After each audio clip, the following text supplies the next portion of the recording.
Happy Prathamastami. ଦେଖିବା ଆମ ଘରେ ଏବେ କ'ଣ ଚାଲିଛି। ଆମ ଘରର ପୌରୁଷମାନେ ସକାଳୁ ସବୁ କ'ଣ କରୁଛନ୍ତି ଆଜି। ଜଣେ ଏଠି କ'ଣ ଲେଖା ଲେଖି ଚାଲିଛି। ଆଉ ତା ବାବା ପିତାଶ୍ରୀ ତାଙ୍କର ଏକୋଇର ବଳା ବିଶିକେସନ ତାଙ୍କର ବି ଆଜି କିଛି ନାହିଁ। ସେ ପେଟେଇକି ପଡ଼ିଛନ୍ତି ଫୋନ୍ ଧରିକି। ସମୟ 10ଟା ହେଲାଣି। ଆଉ ମୋ ଏକୋଇର ବଳା ବିଶିକେସନ ଶୋଇଛନ୍ତି। ପ୍ରଥମ ପୂଜା ତାଙ୍କର ଆଜି। ନା ଆମର ତ କିଛି ହବନି। ଗୁଣବନ୍ତ କ'ଣ ଗୁଣବନ୍ତ ଇଏ ଗୁଣବନ୍ତୀ। ଆଜି ଆମର କିଛି ହବନି। ସେଥିପାଇଁ ଆମର ସମସ୍ତେ ଆଜି ରେଷ୍ଟ ନାଇଁ। କାହିଁକି କିଛି ହବନି ଆଜି। ଆମର ଡ୍ରେସ୍ ପିନ୍ଧା ହବନି, ପିଠା ହବନି, କିଛି ହବନି ନା। କିଏ ଅଛି? କେହି ଆସିବେନି ଆଜି। କେହି ଆସିବେନି। ନା କେହି ଆସିବେନି। ଦେଖିବା କିଏ ଆସୁଛନ୍ତି ଆଜି। ଆଉ ଗୋଟେ ପିଲା ମନକୁ ମନ କେମିତି ସଜ ହେଇ ଅଳତା ଗୋଡ଼ ହାତ ଡ୍ରେସ୍ ଆଦି ଲଗା ହେଇଛି।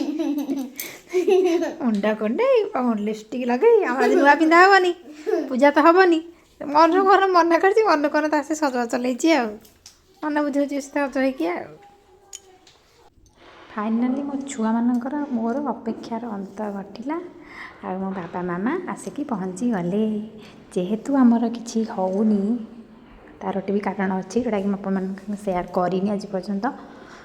ଆଜି କହିଦେଉଛି। ଯେହେତୁ ଆମ ଜେଜେମା ଚାଲି ଯାଇଛନ୍ତି, ତ ଆମ ଓଡ଼ିଆ ଘରରେ ଗୋଟେ ଆମ ଘରେ ତ ଅଛି ଏଇଟା କି ଘରେ କେହି ଜଣେ ଚାଲିଗଲେ ସେଇ ବର୍ଷ କିଛି ନୂଆ ପିନ୍ଧନ୍ତିନି। କିଛି ବି ପର୍ବପର୍ବାଣି ଅଲଗା ନାହିଁ, ପର୍ଟିକୁଲାର ପର୍ବରେ ନୂଆ ପିନ୍ଧିବାନି କି ସେଇ ପର୍ବରେ ପିଠା କିଛି ଘରେ ହେବନି।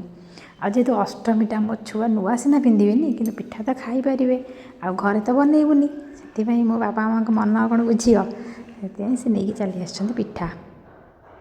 ଛୁଆ ନ ଖାଇଲେ ବାପା ମାଆଙ୍କୁ କେବେ ଭଲ ଲାଗିବ। ସେଥିପାଇଁ ଯେତେ କଷ୍ଟ ହେଉ ପଛେ ବାବା ମାଆ ରାତି 3ଟା 2ଟା ରାତିରେ ଉଠି ସବୁ ପିଠା ଘରେ ସବୁ ବନେଇ ସକାଳୁ ନିଜ ଠାକୁର କାମ ସବୁ ଘର କାମ ସାରି ଆସିକି 10ଟା 10:30 11ଟାରେ ଆସି ପହଞ୍ଚିଗଲେ ଆମ ଘରେ।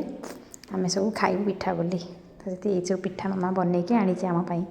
ସବୁ ପ୍ରକାର ପିଠା କାକେରା, ମଣ୍ଡା ପିଠା, ସବୁ ଛଣା ପିଠା, ତାପରେ ଇଟିଲି ପିଠା, ଆଉ ତାପରେ ଆମର ଅଷ୍ଟମୀ ସ୍ପେଶାଲ୍ ଯେଉଁଟା ହଳଦୀ ପତ୍ର ପିଠା ସେଇଟା ବି କରିକି ଆଣିଛି।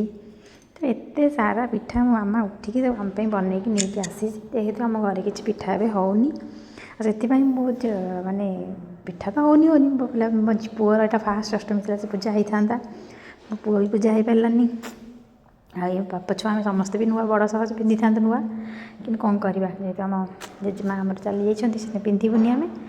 ସେଥିପାଇଁ ଆସିଛି ଏଠି ପିଠାଟା। ଡ୍ରେସ୍ ବି ଆସିଛି, ମୁଁ ଆପଣମାନଙ୍କୁ ନିହାତି ଭାବେ ଦେଖେଇବି। ଭିଡ଼ିଓରେ କଣ୍ଟିନ୍ୟୁ କରନ୍ତୁ ଲାଷ୍ଟ ପର୍ଯ୍ୟନ୍ତ ଦେଖିବେ। ଡ୍ରେସ୍ ବି ଆମ ପାଇଁ ଆସିଛି, ପିନ୍ଧିବୁନି ଆମେ କିନ୍ତୁ ଆମେ ସମସ୍ତଙ୍କ ପାଇଁ ଡ୍ରେସ୍ ଆସିଯାଇଛି। ଆଉ ଏଇଠି ପିଠା ଦେଖନ୍ତୁ, ବାପ ଛୁଆ ବସି ପଡ଼ିଲେ ପିଠା ଖାଇବା ପାଇଁ। ସବୁ ପିଠା ଖାଇବେ, ମୁଁ ଖାଇବି ପଛରେ। ଆଉ ଅଛି ତ ଖାଇବି ପଛରେ। ଆଉ କେତେ ପ୍ରକାର ତୋ ପାଇଁ ସାଧା କାକେରା, ସାଧା ଇଟିଲି, ତାଙ୍କ ପାଇଁ ପୁର ଇଟିଲି, ପୁର କାକେରା, କେତେ ପ୍ରକାର ମାମା କରିକି ଆଣିବା ତମ ପାଇଁ। ତୋର ଗୋଟେ ତାର ଗୋଟେ। ଆୟୁ ତୋର ବଜେଇଲୁ, ସେ ତାକୁ ଖୋଲି ପକେଇଲାଣି। ହଁ ସେ ଖୋଲି ପକେଇଲାଣି ତାକୁ। ଅଜା ଆଈ ଆସିଲେ ମୋତେ ଛୁଆଙ୍କର ଖୁସି ଆଉ କହିଲେ ନ ସରେ। ଏମିତି ପୁରା ମୁଁ କହିପାରିବିନି ସେ କେତେ ଖୁସି ହୁଅନ୍ତି। ସେମାନେ ବୋଲି ନୁହେଁ, ଆମେ ବି ତ ସେମିତି ଅଜା ଆଈଙ୍କୁ ଦେଖିଲେ ଖୁସି ହଉ ନା।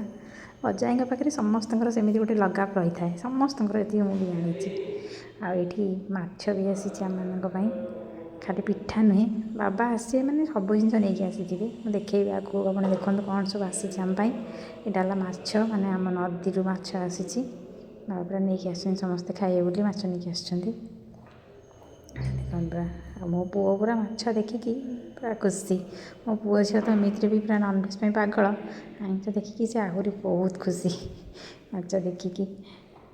ଏବେ ଯିବା ରୋଷେଇ ବି କରିବା। ଆଉ କ'ଣ ପରିବା ଅଛି ତାକୁ ବି ରଖିବା। ଦେଖିବା କ'ଣ ହେଉଛି। କ'ଣ କି କ'ଣଟା କ'ଣ ଏଇଟା?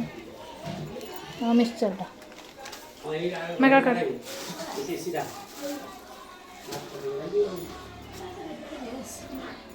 ଏଇଟା କ'ଣ କିରେ?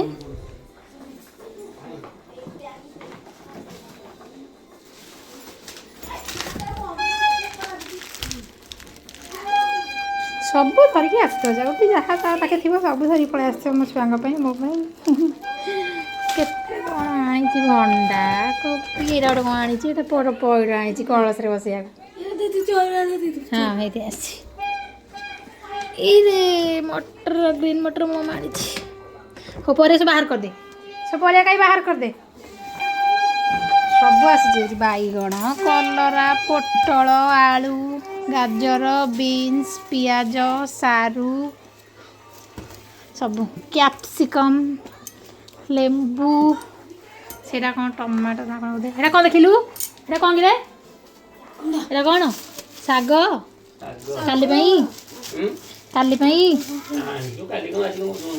ଆଜି କରୁଛି, କାଲି କରିଦେବା। ହେଁ ସବୁବେଳେ ତ ସ୍ୱାମୀଙ୍କ ସାଙ୍ଗରେ ଖାଏ, ଆଜି ଟିକେ ସ୍ୱାମୀଙ୍କ ଅଇଁଠା ଖାଇବା ଆଉ, ସେଥିପାଇଁ ନେଇ ଆସିଲି ମୁଁ ଖାଇବି ବୋଲି। କିନ୍ତୁ ମୋ ମାମାର ମନ ବୁଝୁନି, ସେ କହୁଛି ଆହୁରି ଆଣେ ଖାଇବୁ। ଆଉ ଏତିକି ମୁଁ ଭାବୁଛି ଏତିକି ମୁଁ ଖାଇପାରିବିନି, ମାମା ଆଣିଛି ବୋଲି ଖୁସିରେ ମୁଁ ଧରି ଦେଇଛି ଖାଇବା ପାଇଁ। ମାଆ ମନ କ'ଣ ସମ୍ଭାଳିବ, କହୁଛି ଆଉ ଆଣିକି ତୁ ଖା। ଏମିତି କିଛି ଚାଲିଛି ଆମ ଘରେ ଏବେ ଆଉ, ମଜାମସ୍ତି ଆଉ।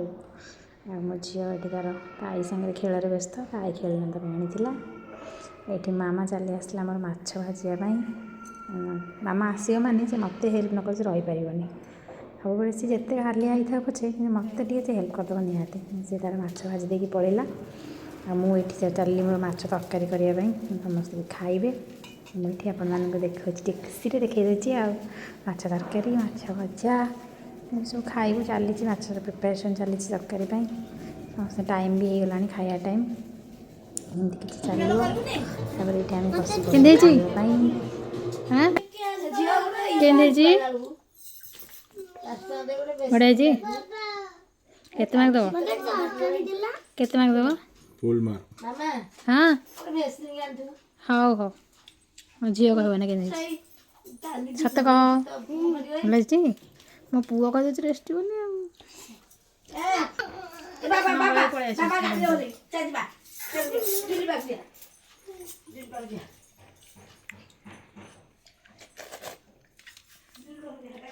ଆଉ ଏଇଟା ହେଉଛି ଆମ 4 ଜଣଙ୍କର ଡ୍ରେସ୍।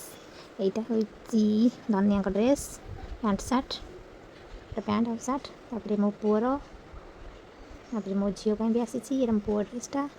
ଏଠି ପିନ୍ଧିବନି, ଏମିତି ଗୋଟେ ନେଇ ଆସିଛନ୍ତି, ପଛରେ ପୁଣି ତା ମାଉସୀ ଆହୁରି ଭଲ ଦେଇଦେବନି। ଏଇଟା ମୋ ଝିଅ ଡ୍ରେସ୍ଟା।